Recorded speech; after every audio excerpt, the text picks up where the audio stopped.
aondoke nyumbani jioni hii saa 11:24, atoke tena arudi nyumbani. Nyumbani alipotoka ni mbali.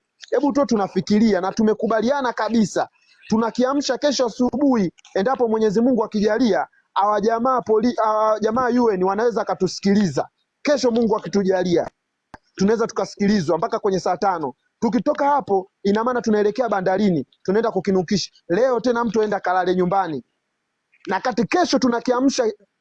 Jamani, sikilizeni.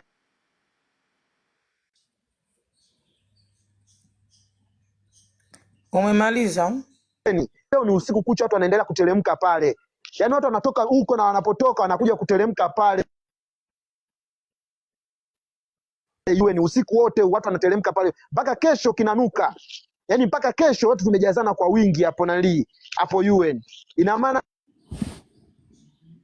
sio kwamba watu imeshafika jioni ndio watu wanaondoka. Hapo wanawasubiri wenzao. Safari ni ya usiku kucha kuisogelea.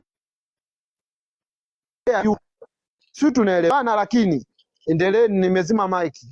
Okay. Jamani, tunaendelea kutap. Hosti hajatumiwa viua. Kwa nini hamna umoja? Ili live ipate kuwa na afya, tuma viua.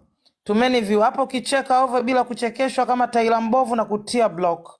Okay, na kingine jamani, moderator nashukuru, na kazi nzuri, lakini msimute mtu bila kumtia block. Mtu ambaye unamwona kabisa kaongea ujinga, usimuache ukamute tu. Mute, futa message yake ili umpige block. Okay, tunaendelea. Kama kuna habari yoyote naomba uandike hapa comment, niko hapa kusoma comment. Ukiandika vibaya siweze nikakupa kiki na kupeleka huko Shakaola. Tutap. Niki